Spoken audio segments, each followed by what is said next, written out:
कथा पर ध्यान दें सभी लोग, माता बहनें। बात चल रही है कि माता पिता आज दुखी हैं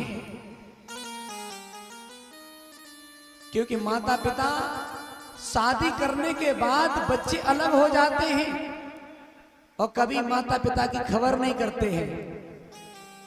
बेई तो कंस हैं, शादी कर ली अलग रहने लगे।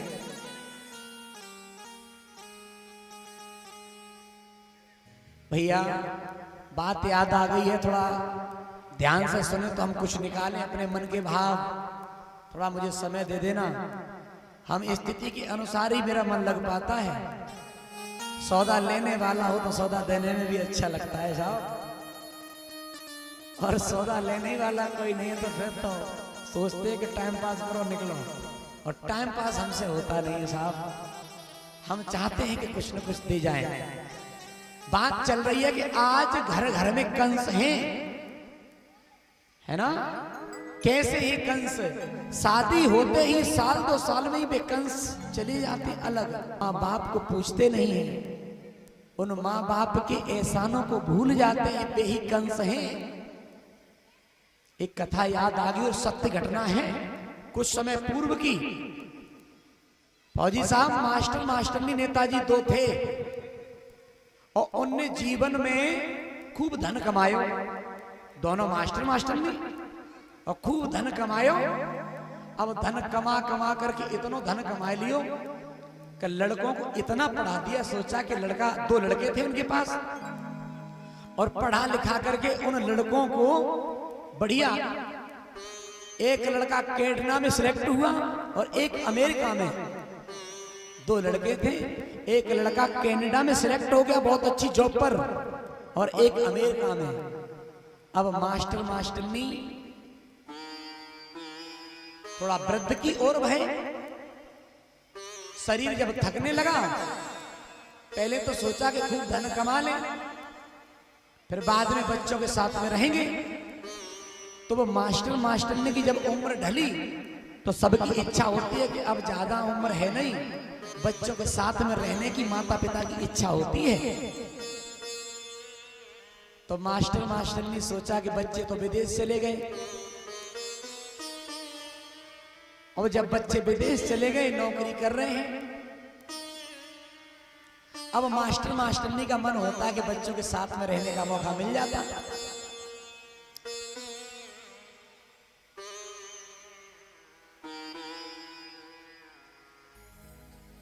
तो मास्टर ने कहा कि बड़े लड़के से फोन लगाओ और कहो कि वो यहीं रहे आकर के। तो मास्टर साहब ने फोन लगाया, बेटा अब थोड़ा सा जीवन रह गया है, फंड बोनस बहुत मिल गया है हमें, हैं? फंड बोनस बहुत मिल गया, धन की अपने पास कमी नहीं है। अब मेरी इच्छा होती है कि कुछ जीवन तुम्हारे संग व्यतीत कर ले, और माता पिता की तो ये इच्छा होती है कि कैसी औलाद के संग हम जीवन व्यतीत करें। लेकिन भैया औलाद जब सामर्थ्यवान हो जाती तो फिर माँ बाप को नहीं समझती है, हैं?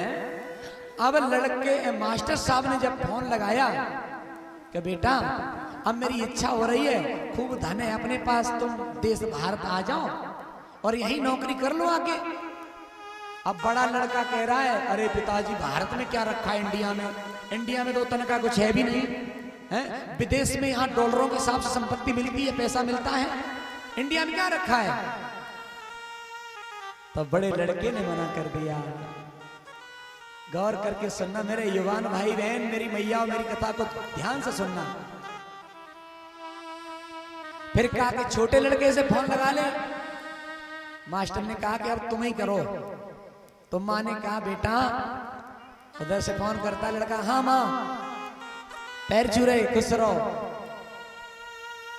अब माँ ने कहा बेटा मुझे बहुत याद आती है, अब मैं सोचती हूँ कि अब थोड़ा जीवन रहा है, तुम दोनों ही लोग आ जाओ।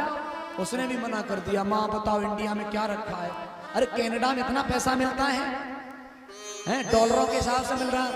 दोनों बच्चों ने मना कर दिया। बोले माँ हम क्या करेंगे आके? अच्छा वे मास्टरनी गांव में रहते। तो मास्टरनी ने कहा कि हम शहर में फ्लैट ले दिया, तुम फ्लैट में रहना।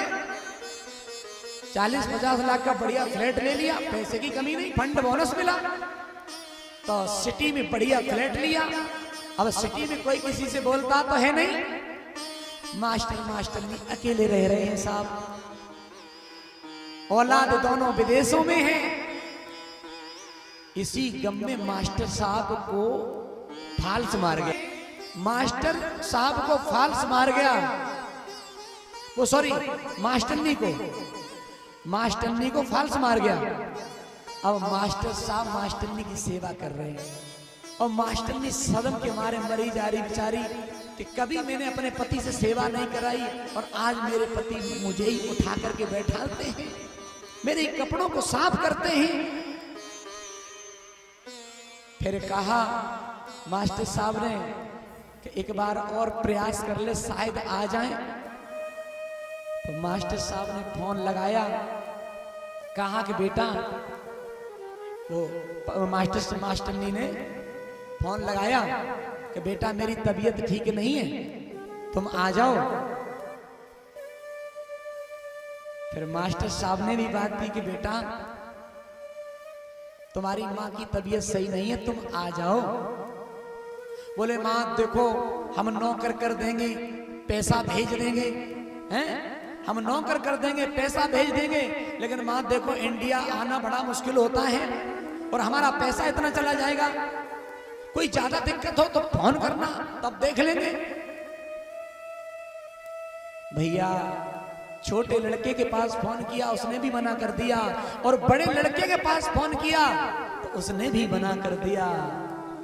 आज बूढ़े माँ बाप एक सिटी में जिंदगी की आखिरी श्वासें भर रहे हैं, औलाद विदेशों में है और बूढ़े माँ बाप बिलख रहे हैं सेवा करने के लिए, वो औलाद नहीं आई।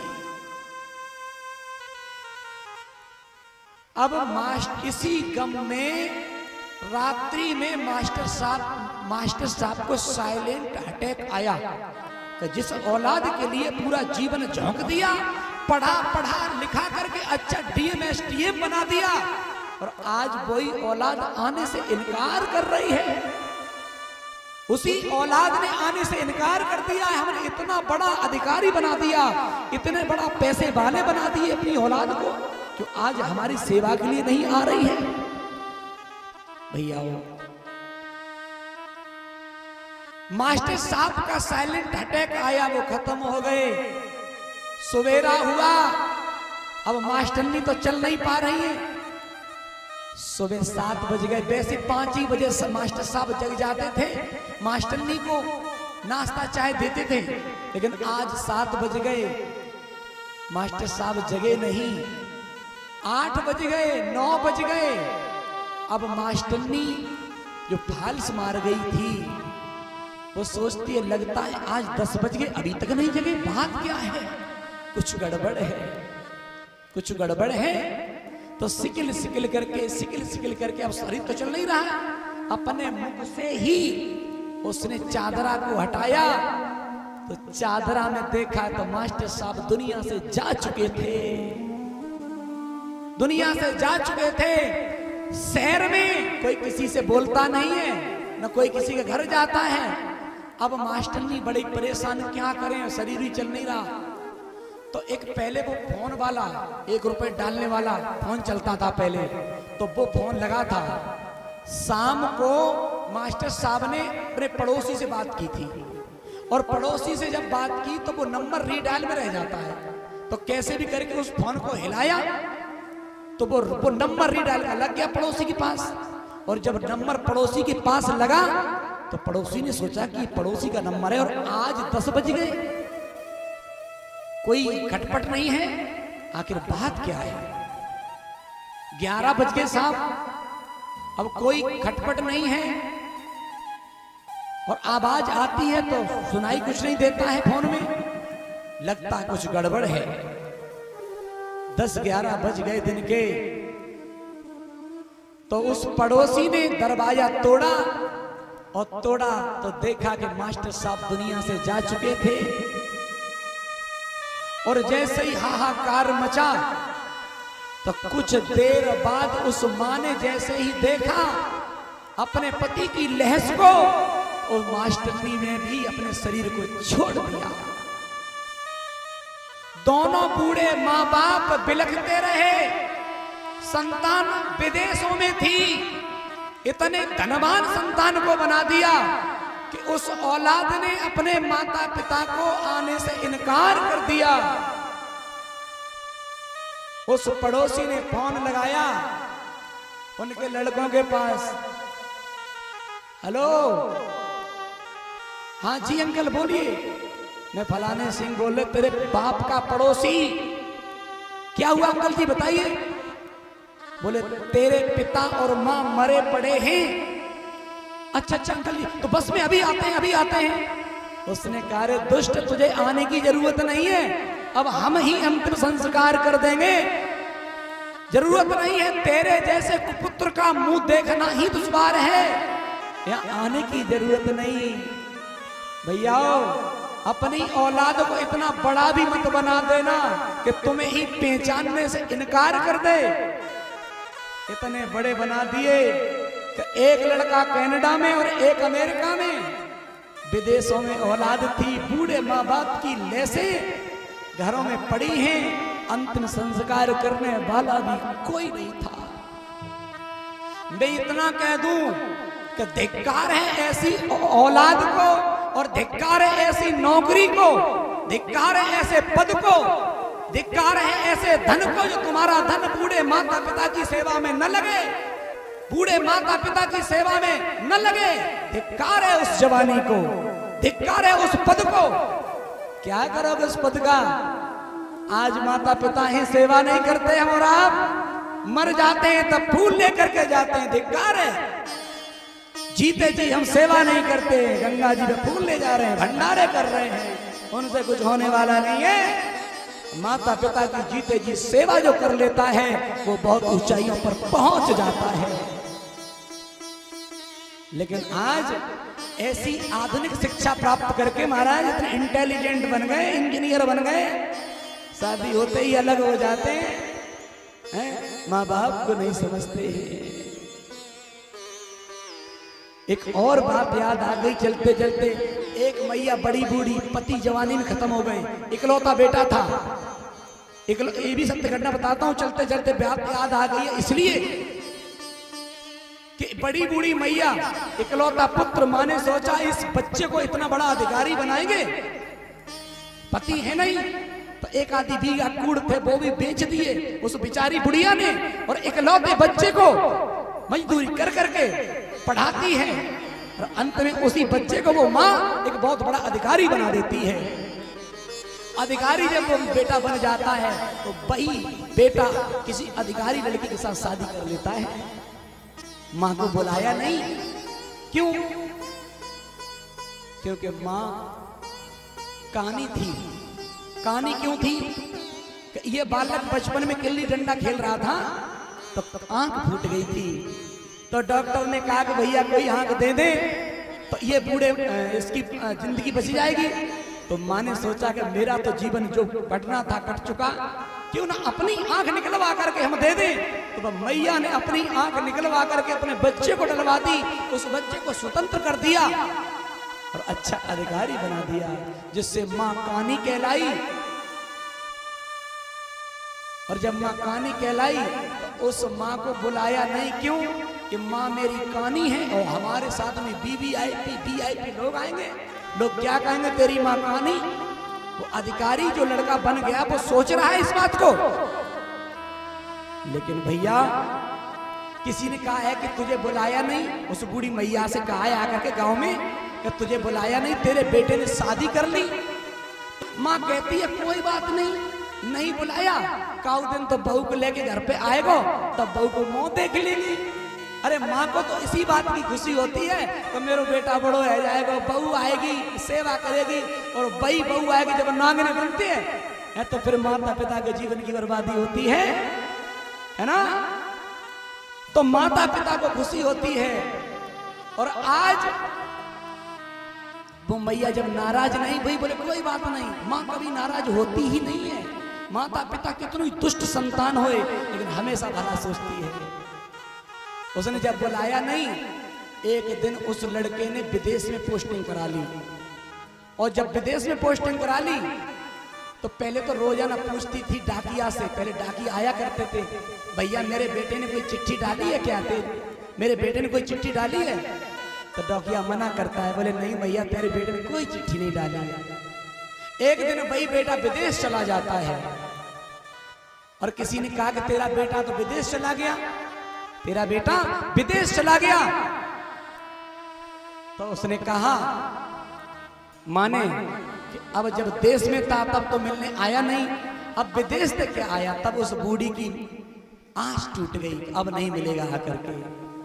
दवा न मिलने के कारण उस बूढ़ी मैया एक दिन शरीर को छोड़ देती है, टूटी फूटी एक झोपड़ी में, एक गूदड़ी में अपने शरीर को छोड़ देती है, वो मर जाती है बेचारी।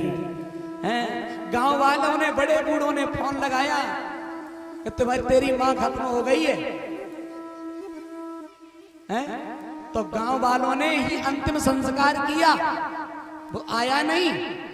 अब 20 वर्ष व्यतीत हो गई उस लड़के को विदेश में रहते रहते। अब वो भी बाप बन चुका था और उल्टी संतान का बाप बन चुका था। तो एक दिन वो विदेश जो रह रहा था लड़का, भारत के हमारे संत लाइव टेलीकास्ट हो रहा था कथा का, उसमें माँ का प्रसंग आया। तो जब माँ का प्रसंग आया तो वो लड़का उस समय कथा सुन रहा था।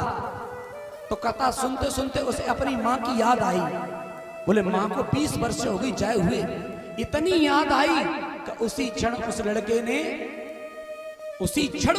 ने छुट्टी ली, विदेश से देश भारत आया और देश भारत से फ्लाइट से अपने गांव आया। और जब गांव के किनारे आया तो बड़े बूढ़े ने पहचान लिया कि ये बड़ी बुढ़िया का लड़का है जिसका हमने आपने पूरे गांव ने अंतिम संस्कार किया है। तो दूर से ही देखा, बड़े बूढ़ों से उस लड़के ने राम राम की, तो बड़े बूढ़े ने राम राम नहीं ले रे दुष्ट है, तेरी राम राम कौन लेगा, अब तू क्यों आया इस गांव में, क्या करने आया, क्या रह गया तेरा इस गांव में, क्यों क्या हुआ। धिक्कार है तेरे जैसे पुत्र को पा करके जिसकी मां मर गई हो, औलाद विदेश में हो, अंतिम संस्कार करने के लिए भी नहीं तू आया, चला जा यहां से। तेरी मां को तो बरसे व्यतीत हो गई जाए हुए, मरे हुए। अब वो लड़का रो रहा है कि अंकल जी, पिताजी मुझे माफ कर दो, मेरी माँ कहाँ है। अरे तेरी माँ मर गई तो मेरी माँ की झोपड़ी कहाँ है, मेरी मैया की झोपड़ी कहाँ है। तो उन बड़े बूढ़ों ने कहा कि चला जा, बस सामने झोपड़ी है। और झोपड़ी का जब ताला तोड़ करके देखा तो मैया की गूदड़ी पड़ी है और उस गूदड़ी में उस दुष्ट ने, दुष्ट ही कहेंगे उसको, उस गूदड़ी में अपना मुंह ढक ढक करके बुरी तरह से फपक फपक करके रोता है कि माँ तू कहाँ गई है, कहाँ गई है माँ। अब माँ मिल सकती है क्या, करोड़ों की संपत्ति जीवन में हो, अब वो मिल सकती है, वो कमी खल सकती है, वो कमी को पूरा दौलत नहीं कर सकती है। आज रो रहा है, रोते रोते उस पेपर के बिस्तर के नीचे एक पेपर मिल गया, बिस्तर के नीचे एक पेपर मिला। उस पेपर में लिखा था, मरते टाइम तक भी हजारों दुआएं वो माँ दे करके गई, लिखवा के गई। किसी बच्चे से लिखवा लिया था कि बेटा तू जुग जुग जिए, तेरे जीवन में कोई कष्ट ना आए, कलेश ना आए।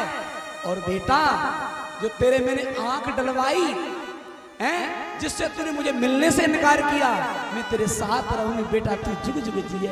और जैसे मैंने पढ़ा पेपर और कहा कि बेटा जब तू बचपन में छोटा था ना, तुझे पता नहीं है, गिल्ली डंडा खेल रहा था तब तेरी आंख फूट गई, मैंने अपनी आंख निकलवा करके तुझे डलवाई, जिससे तूने मुझे मिलने से इनकार किया है। बेटा तू खूब सुखी रहे, मरते टाइम तक भी वो माँ हजारों दुआएं उस दुष्ट को दे के गई, है ना।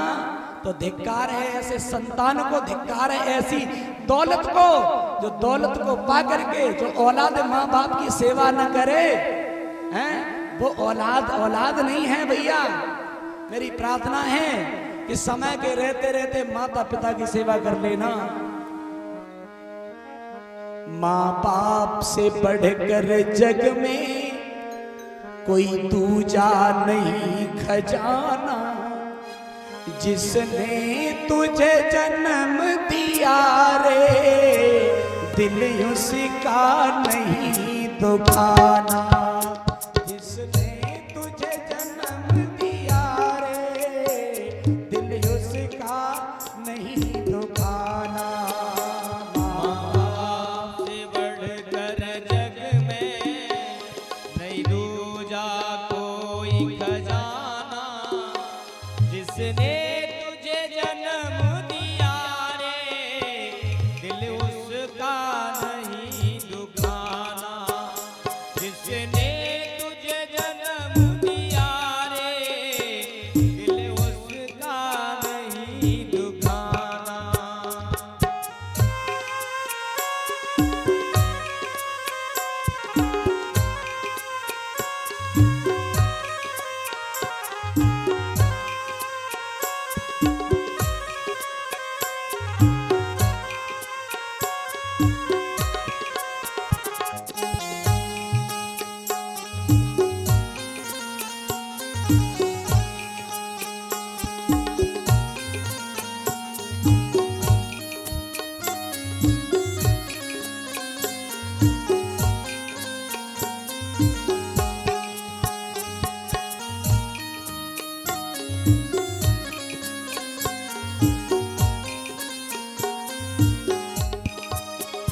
माँ बाप से बढ़कर जग में कोई दूजा नहीं खजाना, जिसने तुझे जन्म दिया रे दिल उसका नहीं दुखाना, जिसने तुझे जन्म दिया रे दिल उसका नहीं दुखाना, जिसने तुझे जन्म दिया रे दिल उसका नहीं दुखाना। पहले तो तेरी माँ ने 9 मास गर्भ में ढोया, खुद गीले में माँ सोई, सूखे में तुझे सुलाया, सूखे में तुझे सुलाया, सूखे में तुझे सुलाया, पहले तो तेरी माँ ने 9 मास गर्भ में ढोया, खुद गीले में माँ सोई, सूखे में तुझे सुलाया। बड़ा कर्ज है तुझ पर माँ का, उस कर्ज का फर्ज निभाना, जिसने तुझे जन्म दिया रे दिल उसका नहीं दुखाना। ओ जिसने तुझे जन्म दिया रे दिल उसका नहीं दुखाना। माँ बाप से बढ़कर जग में नहीं दूजा कोई खजाना, जिसने तुझे जन्म दिया रे दिल उसका नहीं दुखाना, जिसने तुझे जन्म दिया रे दिल उसका नहीं दुखाना। जिसने तुझे जन्म दिया रे दिल उसका नहीं दुखाना। माँ बाप से बढ़कर जग में कोई दूजा नहीं खजाना, जिसने तुझे जन्म दिया रे दिल उसका नहीं दुखाना। मैं इतना और कह दूं कि पूजा पाठ भी मत करना, अगर बूढ़े माँ बाप की सेवा मिल जाए दवा दूरी के लिए पैसे दे देना है। आगे बढ़ जाओगे। कौ देवता को पूजने की जरूरत नहीं है, जीते जागते देवता हमारे घरों में रह रहे हैं, इनकी सेवा कर लेना। फिर भैया बात मानो न मानो खुशी आपकी है। परसों निकलना है हमें, कल का दिन बीच में। बात मानो न मानो खुशी आपकी, हम मुसाफिर ही एक दिन तो रम जाएंगे। भक्त की बात पर, संत की बात पर, ग्रंथ की बात पर जो भी चल जाएंगे, संत की बात पर जो भी चल जाएंगे, वो अमर नाम दुनिया में कर जाएंगे। बात मानो न मानो खुशी आपकी। भैया फिर मानना न मानना अपनी अपनी बुद्धि पर डिपेंड करता है। मेरा कर्तव्य है बोलना, हमें जिम्मेदारी मिली है सत्य बोलना, है ना, सही बोलना, ये जिम्मेदारी मिली है। फिर मानना न मानना अपनी अपनी बुद्धि पर निर्भर करता है। मान लोगे तो एक न एक दिन आगे बढ़ोगे और सब कुछ मिल जाएगा, और नहीं मानना है तो फिर अपने अपने कर्म से है गई 12 बाट, है ना।